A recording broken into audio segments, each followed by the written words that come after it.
Phoenix Splash TV.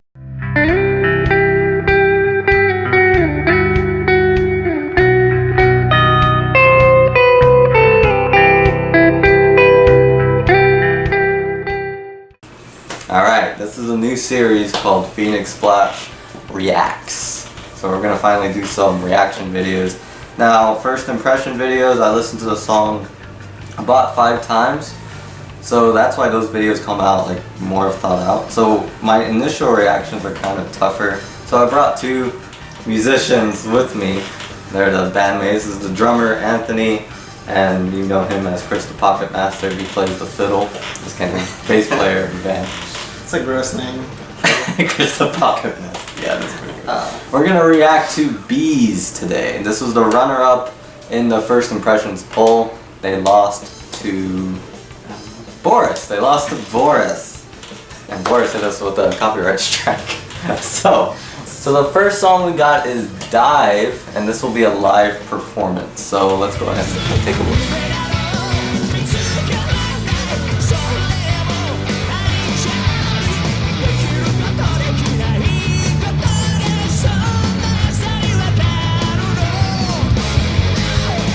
So we just got done watching Dive. Thank you. Alright, so let's go down the line. Who wants to go first? Go ahead, Pocket Master. Go ahead, go ahead. Well, they're better than Boris, I think. And it's surprising because I've never even heard of them. And I've heard of bands like X Japan and Duran Gray and Lunacy. But I've never heard of, what are they called? Bees? Bees. Yeah. BZ or, yeah, they're pretty good. Yeah, well, I can't agree with the Boris comment because I've never heard of Boris. However, I thought that the song was pretty fun. Obviously, the guitar player had like melody most of the time and had some cool parts.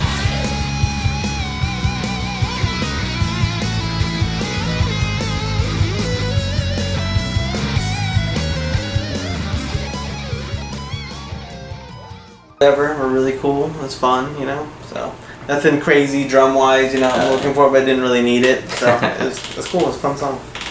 I think they're very different from Boris, that's for sure, if we're gonna compare them to Boris. But I did hear very popular 80s chord progression actually. Yeah. In that chorus. I like what they did with it. Like, I like the key changes a lot. Like, instant key change. Like, very hard to do. And I think there was a spot where they did a key change, but it was instant. And they didn't have instruments in the background. The singer pretty much changed the key by himself.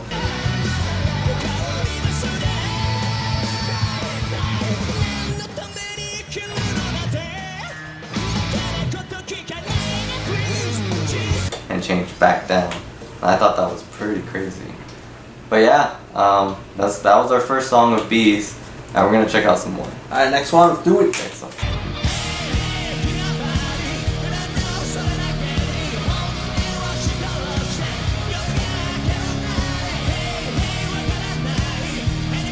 Oh, sounds like that. Let's get our points in. You want to start, Anthony? Oh, yeah. It has a really cool melody line. The only issue is that it did the same melody line in the verses and in the choruses over and over, and it's super repetitive. There was like pretty much 2 different music sections in there. I said I really liked that melody, and I feel like they just fell so in love with it. They're like, let's just do it, beat it into the ground, the whole song.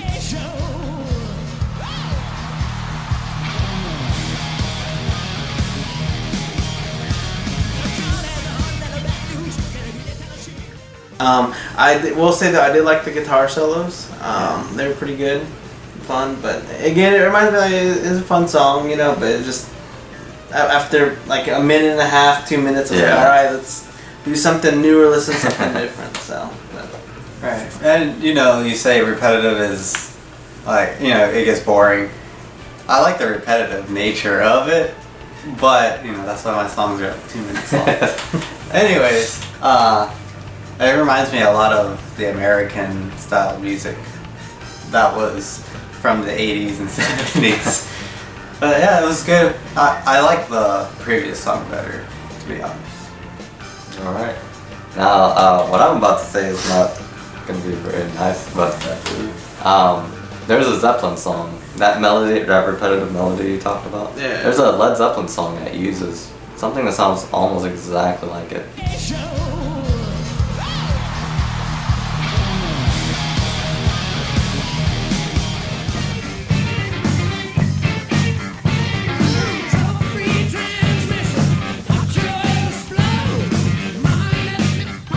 And they use it the same way they do in this song over and over and over and over, and it just makes me think, like, were they trying to copy that song? But like, it kind of sounded too much like that song for me, which makes me think that there might be some, if you've seen my type 1, 2, and 3 composers, might be some type 3 composing going on here, where they're picking something popular and pretty much writing the same song but changing it a little bit. And that's what I felt like this song was.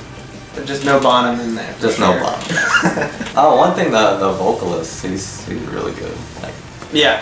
I can really see Yeah. like his skill. I will say their live presence is incredible. Oh yeah. Like they know how to pump up a crowd for sure. Oh yeah. All right, next one. Alright, let's get the next one in.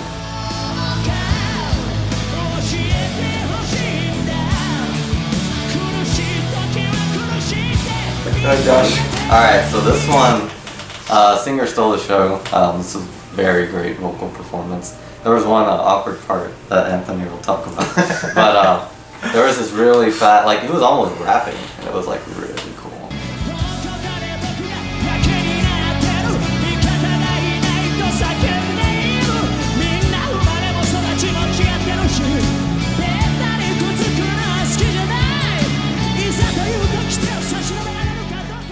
Like, I really like that. I think this one might be my favorite one of the three. The guitar, like, even though the song was slow, there was a lot of cool drum fills and a lot of cool guitar fills as well. And yeah, that singer really, he blew me away on this one. I'll say that. Alright, well, I mean, it was okay. I'm not a big fan of ballads. But it was, to me, it was just okay. It wasn't, it was my least favorite. Wow. Y'all don't like ballads, do you? I mean, I'm not big on rock ballads, but I will say I actually do like this one. I think a lot of it again has to do with their stage presence and just being like on the big stage. In the moment, you can see the singer get pretty emotional and pumped up with it. Like you said, there were some cool drum parts in this one for sure. I don't know if he had more freedom or if they played together more or what. It's kind of different when you have to fill in. Like you said, the singing was amazing. I think he's probably definitely my favorite part of this band. Some of the guitar solos overall, just from the three songs, I feel like I've heard some of them before in classic rock. However, I will say though, he's super clean, and like just their whole band is really cleaned up live. Yeah. We only listen to live stuff, so it's nice to see bands that are cleaned up and can do what they need to do live, because there's a lot of bands that just mess up a lot live, or they have a strong stage presence. Like Nirvana, a lot of it just like being trash. You're having like horrible notes come out, and it just doesn't matter, you know. But yeah, I actually did. I like this one a lot, and that one was fun, just seeing, you know, people being good musicians and having fun on stage.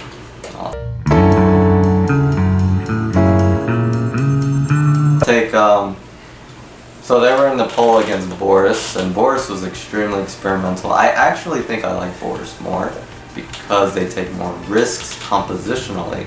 But live, Bees, I can see why Bees is very popular. They have very singable melodies. There's people singing along in the crowd. There's, you know, their melodies are a lot. The music itself is easier to wrap your head around compared to Boris, which is why I'm surprised Boris won the poll. Because, you know, I can see why more people would like Bees. But I like Bees too. I will look more into them because of their vocalist. Like, he really shined compared to like everyone else. Alright, well, I like BZ or Bees, whatever you want to call them. I like them better than Boris, and I actually want to go and look up some of their songs after this. Yeah, I'm just surprised I didn't know about them. It's crazy because they're like one of the most popular groups in Japan. So yeah, Yeah. I like them. I thought they were really cleaned up. Like I said, they're good musicians. They're very good at writing good vocal melodies as far as stuff that a lot of mainstream people can get in. But even from like more technical standpoint, it is fun to listen to. Some of them, I had my head bopping. However, it's not really my style as far as that. I like to see more solos and stuff like that live. So. However, I probably wouldn't listen to more of them, but I do think they're good musicians. So you like more risky. Yeah, for sure. Yeah. But I've seen a lot of people that can write cool melodies that just aren't very good live and have a lot more boring things. However, I can see why these guys can appeal to kind of both sides, So. Yeah. I can see that too. They can kind of appeal to both sides. Yeah, because they have some good guitar solos. Yeah. So that have some technicalities to them for sure. So. Yeah. That's just that the second song just put Boris over them for me because of the Led Zeppelin riff that they repeated. I just don't like Boris. I tried to give him a chance, but I don't If you don't like him, minimalism. I have no opinion. There you go, guys. Well, that was two band takes. Too bad. We all have different opinions here, and we're all in the same band. But yeah, that is our take of bees. So if you want to see more of this style video, just go ahead and leave some comments on who we should react to next. And leave some links, because that really helps. Also, I will say this was kind of fun, because this is how I normally listen to new bands. I'll listen to 2 or 3, and then you kind of decide if you want to listen to more, you completely sold in, or what. So. Yeah, it usually takes about 3. So yeah, we'll be listening to just like 3 of each. I would think that's a good idea. That is. We took a while to decide how much we're going to listen to. I think 3 is a perfect number. We'll start that. This is Chris the Pocket Master. Josh the Music Man. I'm a drummer. Signing off.